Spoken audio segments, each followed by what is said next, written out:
What happens in Vegas cannot stay in Las Vegas. The lessons from a successful NBA Cup run and the work left to do today on Locked On Magic.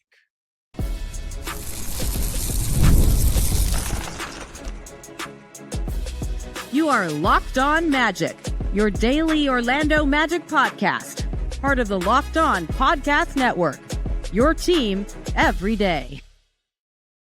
And you are indeed Locked On Magic. Today is December 16th, 2025. My name is Philip Rossman-Reich. I'm the senior writer over at OrlandoMagicDaily.com, credentialed member of the Orlando Magic media since the 2012 season. On today's episode of Locked On Magic, lessons from the NBA Cup, what the Magic can gain from their trip to Vegas and the run to get to the Cup, but what they still have to work for. We'll take a look ahead to the second quarter of the NBA season coming up here in just a moment. But first, we want to thank you again for making Locked On Magic part of your day every day, no matter when you listen to us, whether it's first thing in the morning, whether it's right when we upload. We truly appreciate you making Locked On Magic part of your day every day. You can make Locked On Magic even bigger part of your day by being one of our Orlando Magic dailies, part of our everydayer club. No matter when you listen to us, whether it's first thing in the morning, we truly appreciate you making Locked On Magic part of that daily routine, your first listen of the day. Just whenever you listen to us, we truly appreciate our Locked On Magic community. It is truly one of the best communities out there. The Locked On Podcast Network, it's your team every day. Today's episode of Locked On Magic is brought to you by FanDuel. If you want to be right in the middle of the action this season, visit FanDuel.com and place your live NFL bets all season long. We're home from Vegas. You can tell, back in my home here in Orlando. Long day yesterday, red-eye flight, so thank you for that, making me do a Monday episode. Hope you enjoyed the recap from Saturday's game, but we're back here in Orlando. We're back home, not playing in the championship game tomorrow, and that is disappointing. I want to make that abundantly clear. I'm a Cup believer. I think the NBA Cup has been a great thing. I think it has added a lot to the schedule, a lot to the early part of the season. And while it is not the end of the world that the Magic aren't playing on Tuesday, absolutely not the end of the world, it is disappointing. And I would be upset if you weren't disappointed. I'd be upset if the team weren't disappointed that they get a couple days at home before they go back out west. That's just the nature of things. Losing stinks. But this is sort of the nice thing about the Cup. You get this hugely impactful, hugely big game to play, and not winning it has no consequence on the bigger goal. And so now we have to sit here and wonder, how can we make this moment, how can we make these things that the Magic showed us over the last month, how can we make them matter? What are the lessons that we need to take as fans and as pundits and all that? And what are the lessons the Magic need to take to make this moment mean something? Because even us Cup believers, and the Magic are Cup believers too, but even us Cup believers will sit here and say, like, yes, the cup is important, but only important if it leads to something in the spring. If it leads to something in the playoffs. And so I would say two things about the Magic's Cup loss to the Knicks. First off, there is no shame in losing to the New York Knicks on a neutral site, for sure. There is no shame. That is a very good New York Knicks team that played very, very well on Saturday, and the Magic just didn't play well. And I saw some Magic fans bristle at the notion, because I saw a few Knicks people and Knicks pundits go out and say, and listen to our friend Gavin Shaw over on Locked On Knicks to get his take on things. I saw plenty of Knicks people say, this shows the Magic weren't ready for the stage. I saw some Magic fans bristle at that. And look, I'm not going to say, and we're going to get into this in our second segment about why that may or may not be the case. But certainly Saturday, that was my takeaway. Was that the Knicks had the poise, had the experience, had the ability to rise to the level of the moment. They've been there. They know what that moment is and what it takes to win those games. We can talk about Jalen Brunson's 40 points all we want. The Knicks won that game because, but yeah, Jalen Brunson set a tone, and we could discuss the fouling and all that stuff. They won that game because Karl Anthony Towns and OG Anunoby had big games. And Paolo Banchero took too long to get himself going and made some key mistakes in key moments. Again, our patience for him coming back from injury should be decreasing by the game, and his scoring has gone up all four of his games at this point. So maybe it is still unfair to hold him to the standard that they're going to hold Jalen Brunson to. The Magic are playing without Franz Wagner. Desmond Bane had an up-and-down game. Jalen Suggs at 25 of his 26 in the first half. The Magic just couldn't put the pieces together enough to win the game. New York won the game. They deserved to win. They were the better team. But it is fair to say that this was a time for the Magic to take a lump, to take their hits, to take that L. When you look at the long arc of NBA history, and the champions that win are filled first with failure. This is why I don't like the knee-jerk reaction to saying like, oh, the Magic are clearly going to have to trade Paolo or trade Franz. They can't play with these two. No. The arc of NBA history, the arc of NBA champions is filled with failure. You've got to lose, and you've got to question and doubt yourself until you make that breakthrough. So what good is this loss to the Knicks? Well, the Knicks are the team the Magic are chasing first and foremost. A team that the Magic do match up very well with. The Magic didn't play well at all. They should have lost that game by 20 with how poorly they defended. They were down 6 with 3:40 to go. Perhaps a questionable foul call on Karl Anthony Towns away from making another push for the lead. As poorly as the Magic played, they were still in that game. They fought their way back. They found something for even just a brief moment that gave them a chance. But as Desmond Bane said after the game, they need these lessons. And look, nobody on the Magic is going to say the NBA Cup is the NBA playoffs. Even the most ardent Cup believers on that team are not going to sit there and tell you this is an NBA playoff atmosphere. First off, T-Mobile Arena 100% was not. Maybe at the end of that Thunder Spurs game it was, because the crowd was really engaged with the star power on that floor and how close that game was. The energy, especially at the beginning of that game Saturday, was weird. I've never been to an NBA game that was that quiet. Even during the rebuild era, even during the Magic's worst and lowest days. Never been to a building that quiet. But this is the thing. Desmond Bane is right. The Magic need these experiences. They need that taste of failure to tell them, oh, this is what we need to be better at. This is what we need to improve at. And look, I'm going to get to it in the next segment.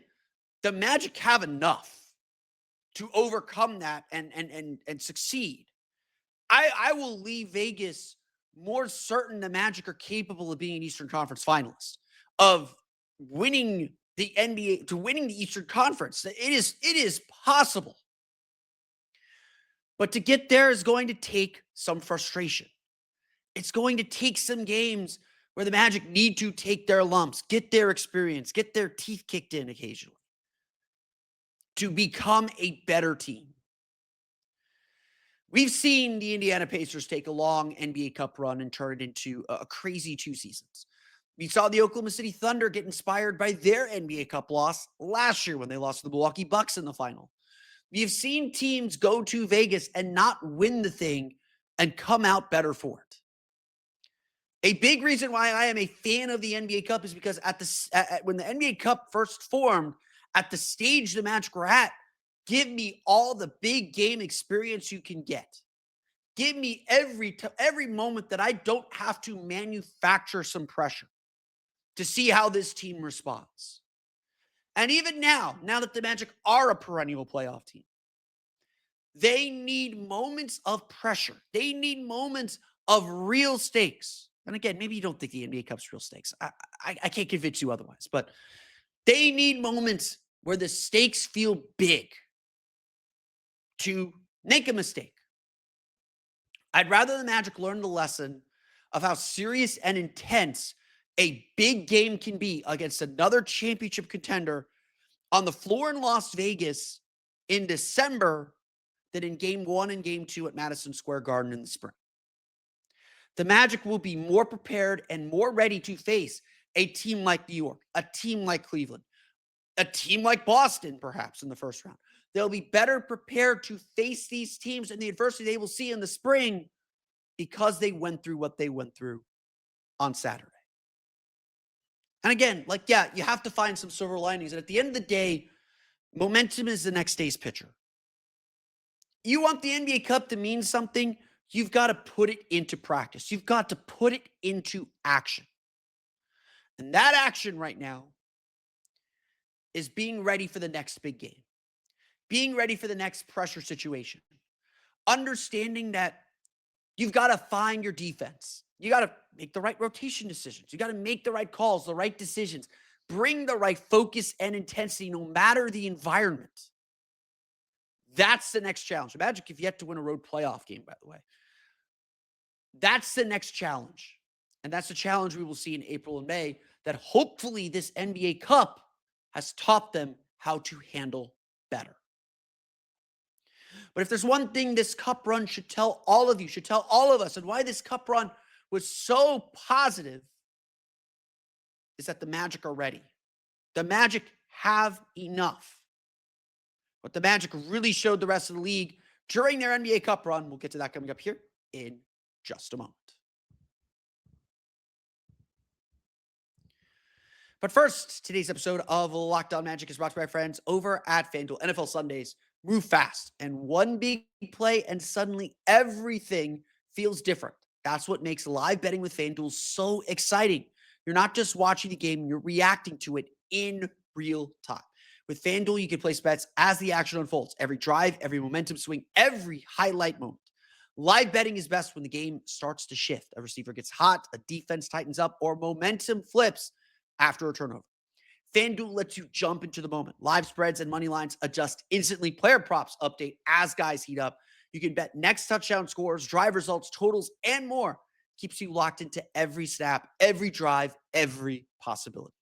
So if you want to be right in the middle of the action this season, visit FanDuel.com and place your NFL live bets all season long. FanDuel, the game moves fast, and so can you.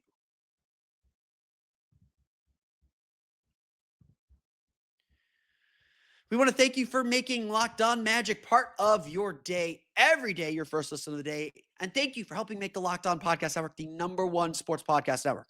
Now, you already live your team every day. Now take it up a level and go ad-free. Join the Everydayer Club today and get Locked On Magic with no interruptions, members only Discord access, and more. All for just $5 a month or $50 a year. Be sure to go to www.lockedonmagic.supercast.com. That's www.lockedonmagic.supercast.com to join the Everydayer Club today. So I'm an optimist.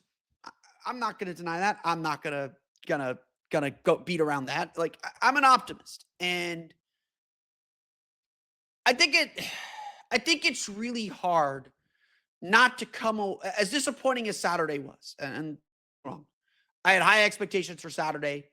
I thought it would be a tough game, and again, like, I'm not going to fret about losing to the Knicks. Like, yes, not winning that season series really hurts and could potentially be damaging. New York has solidified themselves as the #2 seed in the East. Orlando's trying to climb above the fray for the #3 seed. We'll talk about how the Magic are going to do that coming up here in a moment. But really, there is no other opponent the Magic could have faced that I would have been like, okay, that's a loss that we can learn something from. You lose to Detroit, you lose to Milwaukee, you lose to Boston, you lose to Miami, maybe even Cleveland in that situation. Probably not Cleveland. I'll graduate Cleveland to that group.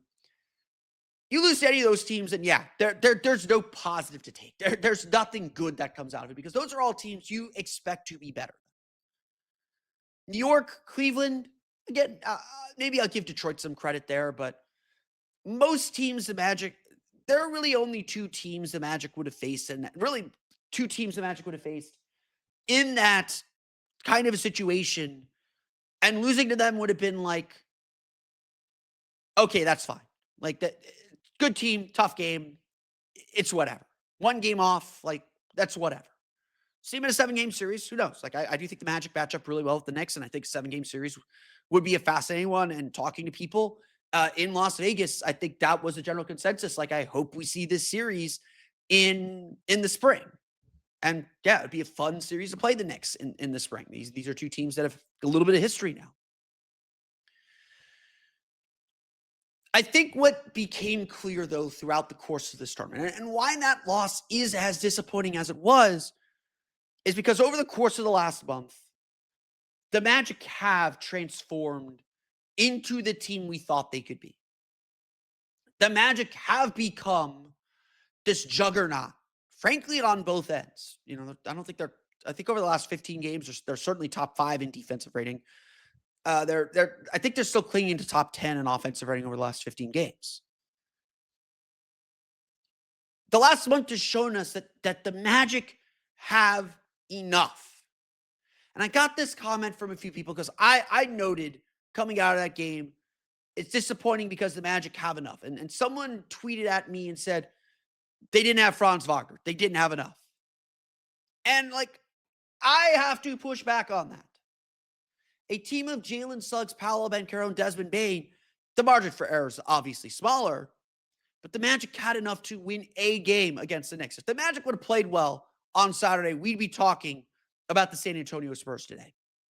Like, plain and simple, Magic didn't play well. If the Magic had played a solid game, we would be talking. I'd be in my hotel room in Vegas. We'd be chatting with Jeff Garcia of Locked On Spurs. We would be doing a full preview of Tuesday's game. Alas, that's not what we're doing. Alas, we are here preparing for that West Coast road trip, getting a couple days at home before the Magic head on the road. But over the course of these cup games, what did the Magic show us? Well, the Magic showed us they can beat bad teams when they sleepwalk through games. Remember that game against Brooklyn Nets? Orlando needed a 9-0 run to beat the Nets and stay undefeated in group play, and we all thought, well, there goes the lead. There goes the lead in group play. You got to go undefeated in group play now to win the group and avoid the wild card, because that felt like the whole group was going to come down to who beat the Nets by the most. Magic didn't do that, and the Magic have done that repeatedly. And while it is frustrating to see the Magic play poorly, to know that they could play bad and still beat bad teams, that is a sign of a good team. To be upset with how you win and focus more on the process of winning rather than the result of winning, that's a sign of a good team. So whether it was Brooklyn, whether it was Chicago, whether it was whoever, the Magic have shown us they can be a good team. We saw them put the foot down and stomp out the Philadelphia 76ers. We saw them rally together and beat the Boston Celtics the way that they beat the Boston Celtics in that opener. We saw them, without Paolo Banchero, not destroy, but defeat the Detroit Pistons on the road. With Desmond Bane not making a single three and scoring 37 points. We saw them come together and rout the Miami Heat despite being down 18-2. I think, again, the disappointment of Saturday is not that they lost to the New York Knicks. Knicks aren't a team to be ashamed of to lose to. The disappointment of Saturday is knowing this Magic team was good enough to play better and expecting this team to play better. And so the ultimate lesson of this NBA Cup that we should all take is the Magic have enough to win. And the Magic have enough to win big, to win the big prizes. Not just the first round playoff series. They have enough to get to the Eastern Conference Finals. Looking at this Eastern Conference, who are you scared of to think that the Magic can't make the NBA Finals even as a 3 or a 4 seed? Now, again, without Paolo Banchero, without Franz Wagner, without Jalen Suggs, the margin for error is smaller. They have to play better. They can't get away with playing poorly like they did Saturday. That's always going to be the case. But they have enough. And frankly, like, I know Franz is going to be out Jalen Suggs is going to be out for a little bit. The Magic still have enough to win. Like, are they going to beat Denver on Thursday? Like, that's going to be a tall order. I got the Nuggets game on behind me. That's going to be a tall order. Can they beat Utah? 100%. Should they thrash Utah still? 100%. No offense to David and Locked On Jazz. Should they be competitive at Golden State? Absolutely. Should they still beat Portland and all the best that Portland's in right now? Absolutely. Should the Magic be able to take advantage of what's coming next that I'm going to describe to you coming up here in a minute? Absolutely. Should you lower your expectations because the Magic lost in the NBA Cup semifinals, or that the Magic are going to be down injured players right now? So there's no long-term injuries. Like, we're expecting Franz back sometime in early January. I would suspect Jalen Suggs will probably miss all 4 games with the hip contusion that the Magic diagnosed him with. I would suspect he'll miss all 4 games on this road trip. I don't expect him to play on this road trip. Mo Wagner's return is imminent. He is on the floor doing shooting drills and has shooting routine before games, which he did before Saturday's game. First time we've seen him on the floor doing those shooting drills. Mo Wagner's been ruled out, according to Jamal Mosley, for the entire road trip, but December 26th doesn't feel impossible. I would bet January 4th against Indiana as a better target. But the Magic have enough. The Magic, believe in this team. They are good enough. They have enough to do big things. And we shouldn't lower that expectation. In fact, what this cup proved and your disappointment in how the Magic played on Saturday is proof that the ceiling has been raised, that the bar has been raised, that we should be thinking bigger, thinking brighter, thinking and believing in this team. Now, again, this team will take its lumps. There are going to be struggles, and guess what? This season might end in a little bit of disappointment. I may be setting the bar so high and telling you what this team is capable of, and they may not be able to reach it because they still need that experience, that heartache that drives all championship teams. But frankly, the biggest takeaway from the last 6 NBA Cup games and from the last month of play for the Magic is that this team is exactly what we thought they could be in the preseason. And slowly but surely, those pieces are coming together. Why am I optimistic? Well, guess what? I think things are about to change in a very, very big way. What comes next for the Orlando Magic and why they are poised to make a big move up the standings? We're going to get to that coming up here in just a moment.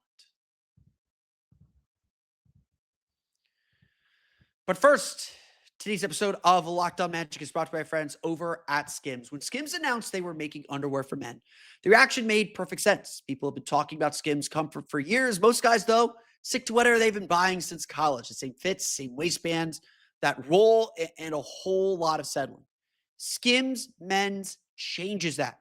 One upgrade, and it's obvious why everyone's been talking about Skims. Look, I was walking around Vegas on Sunday, had a lot of time to kill before my red-eye flight.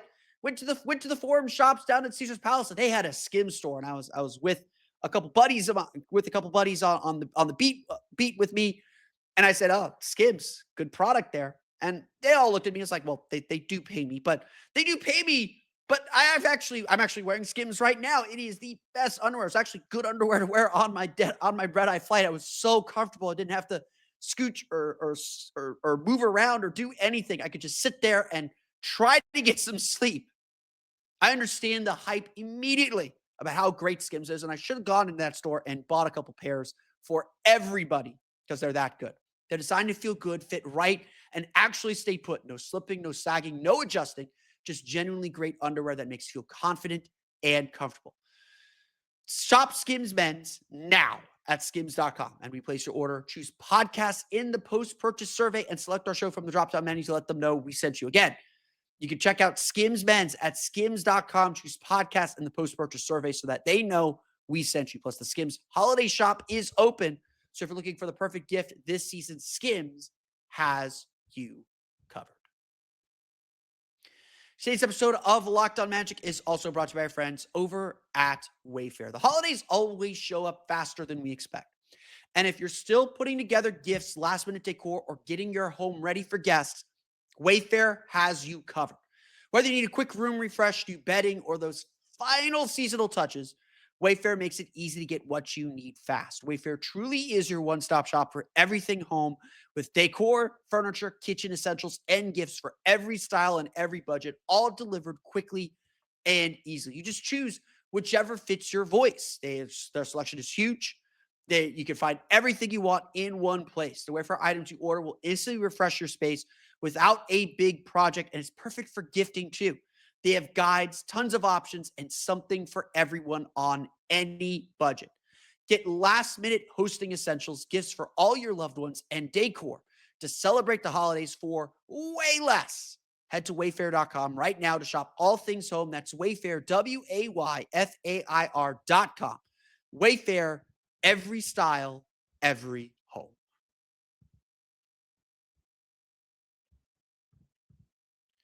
Let's close out today's show by talking about the future. We are officially in the second quarter of the season. I haven't done my official I did my first quarter recap. Haven't done an official kind of look ahead to the second quarter of the season. The end of the NBA Cup is sort of your unofficial beginning of the second quarter of the season. And we are on the countdown now to the two games in Europe, the Germany game, the Berlin game, and the London game against the Memphis Grizzlies. We are on the official countdown now, of course, with the trade season officially open. So the trade deadline is really 2 months, is a little bit less than 2 months away, 7 weeks away from that. We're now 4 weeks away from the two Europe games. We got Franz and Mo Wagner, their official announcement that they're joining the Adidas basketball team. Great ad from the brothers there. We are in the thick of things. And I want to just comment about where the Magic stand. Because for all the hand-wringing that has been done about the Magic, for all the frustrating things that maybe Jamal Mosley has done that fans still aren't quite over, Orlando is sitting tied in fourth in the Eastern Conference at 15-11. They are a half game behind the Raptors for third, and the Raptors got a big win, snapped a little bit of a losing streak on Monday against the Miami Heat. They are a mere 3.5 games behind the Knicks. The 2 losses certainly hurting the Magic's pursuit of the 2 seed. But as noted as well, the East is very, very tight. They are 1 game ahead of Miami for 9th, 4.5 games ahead of the Bucks for 10th. So as long as the Magic win at a decent clip, they're going to the postseason. Like it would take an absolute collapse at this point to miss the postseason. But the East is fairly bunched up. But there is a clear reason why the Magic are the favorites. There's a clear reason why the Magic are the favorites to get the 3 seed. Again, like not just that they were the preseason favorites to be the 3 seed. There's a clear reason why the Magic are favorites to be the 3 seed. And we're going to see the Magic make their push for that over the next month. Going to the midpoint of the season, going to that game in Europe, those games in Europe. The Magic are ready, and the Magic are poised right now to make a major push up the standings. This is one of my favorite stats of the season so far. After the Magic's game against the New York Knicks, they are 9-10 against teams with winning records. 9-10. No team in the NBA has played more games against teams with 500 or better records than the Orlando Magic. The second place team, I believe, is the Sacramento Kings at 16 or 17. They may have hit 17 after a game this weekend. But the Magic have a healthy lead in playing a lot of teams that have winning records. And for the record on that, 9-10 could be better. Like, you want to be about 500. You want to be a little bit better than 500 against those teams. 9-10, no one's confusing the Magic for a championship contender. I don't think they're going to win championship. They don't look like a championship team quite yet. They're doing some championship team things, like I mentioned. They're on the right track. Like, I'm a big believer in them winning a playoff series. I'm a big believer in them sneaking into the Eastern Conference Finals. I think it's all very, very possible. I think it's possible for them to make the NBA Finals. Like, don't get me wrong. But they don't quite profile statistically or look the part of a championship team, even though they're doing more championship level things. All of last year, the Magic won just 12 of these games, though. They were 12-25 last year against teams with winning records. To this point, according to ESPN, the Magic have played the third hardest schedule in the league. If you go on Tankathon, the Magic, I believe, have the second easiest schedule remaining by opponent win percentage. Now, why does that matter? Why are we talking about this today? Again, that's all stuff in the future. That's stuff that's going to come around eventually. The schedule balances out for everybody. The schedule's about to balance out right now. Over the next 17 games, Magic have 17 games left until they get to the midpoint of the season, or until they get to the end of the Europe trip, which is about the midpoint of the season. They have 17 games left. 13 of those 17 games are against teams with records below 500. Against those teams this year, Orlando is 6-1. I believe the only loss is to the Chicago Bulls, which now looks like a very bad loss, but very early in the season. Team was still figuring some things out. Jalen Suggs didn't play in that game. Not going to excuse it. You have bad losses here and there during the NBA season. They'll have some bad losses during the stretch, most likely. But 13 of the next 17 games are against teams with records, with teams with losing records. Now, like, some of those are like barely losing records. They play at Golden State on Monday. Golden State has a losing record. They're 13-14 at the moment. That could change, obviously. So there's one of those games. They play at Chicago on January 2nd. Again, team that's kind of on the cusp. Memphis is 3 games under 500. So January 15th and 18th against the Grizzlies. Those are close. And then they play Charlotte when they get back from Europe on January 22nd. Then the schedule toughens up a little bit. I'll preview that far ahead. They play 2 games against Cleveland on January 24th and 26th, at Miami the 28th, Toronto at home the 30th, at San Antonio on February 1st, at Oklahoma City on February 3rd. And then things lighten up a little bit. Brooklyn, Utah, Milwaukee, Sacramento. We'll see where Phoenix is coming out of the All-Star break. The Magic's schedule is about to lighten up in a major, major way. And so if there's a time to like maybe futz around and not have 2 of your best players, whether it's Franz Wagner and Jalen Suggs, this is the time you can do it and survive. Again, I'm not poo-pooing some of these teams. This road trip's going to be tough. Like, you play Denver, like for these 17 games, again, for these games are against teams with winning records. 2 of them are the Nuggets. Play at Denver on Thursday, and then home versus Denver on December 27th. Second night of a home back-to-back. You get your first crack at Toronto. You get Philadelphia, who you've seen a few times already. Those are your 4 games against teams with winning records right now. And again, like, Denver's the toughest of the bunch. All very winnable. Like, I think Orlando can beat Toronto. Why wouldn't I? Even on the road. I think Orlando can certainly beat Philadelphia at home, even with Joel Embiid maybe playing a little bit better. It's all set up right now for the Magic to take a big leap in the standings. Over these next 17 games, would not shock me if the Magic are 12-5. Like, would you take 12-5? Like, lose to Denver twice, lose to Golden State. You know, maybe you drop a game randomly somewhere. You know, maybe Chicago, who knows? Maybe you split those 2 games in Europe. You don't want to lose the Berlin game, obviously. You'll get Franz Wagner back during the stretch. You'll get Mo Wagner back during the stretch. You'll get Jalen Suggs back during the stretch. These next 17 games, they won't define the season. Like, one of the things people claimed about Oklahoma City's stretch is they were feasting on a really weak schedule, and that got them to 24-1. Again, you only play the schedule in front of you. You can't complain about who you're playing. You got to play everybody at some point. But to say the least, this is a part of the schedule where the Magic start to assert themselves. They have done well, 15-11 through these first 26 games against a lot of winning teams. I made this note to Jonathan Isaac at one point in the locker room. I was like, your next 5 games are against teams that made the knockout rounds of the NBA Cup. Magic just went 2-3 against those teams. San Antonio, Miami, New York. Went 2-3 in that stretch. Not an easy stretch. But this is the larger point I want to make. Whatever qualms you have about the Magic, and look, they're not going away. Magic have to do better against winning teams and have to continue stacking up wins, and they have to get healthy to be their best. Whatever qualms you might have, the Magic are about to put them to rest.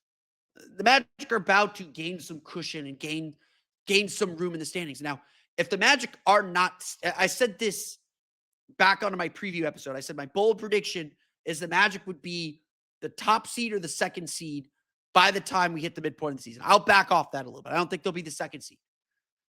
They will be the third seed by the time we get to the midpoint of the season. By the time the Magic return home from Europe, they will be the third seed in the East. And frankly, they'll probably have a cushion of two or three games over the Boston Celtics at that point, because the schedule is that light. And this team, undermanned, is good enough to beat a lot of teams that they're going to face over the next 4 weeks, even without their best. That's something this team's shown us, that they can win. And, everyone who's like, oh, play some Chase Richardson, like, this is the time to do it. Play some Noah Penda. This is the time to do it. This is the time to experiment a little bit, because your base is probably going to be good enough to win. And again, you want to respect your opponents. I'm not sitting here saying like, oh, throw games or anything like that. But the Magic are going to make a big push here in the next month. And we're going to sit here in mid-June. We're going to sit here on Martin Luther King Day. And I probably will do an episode on Martin Luther King Day after the game on Sunday against Memphis.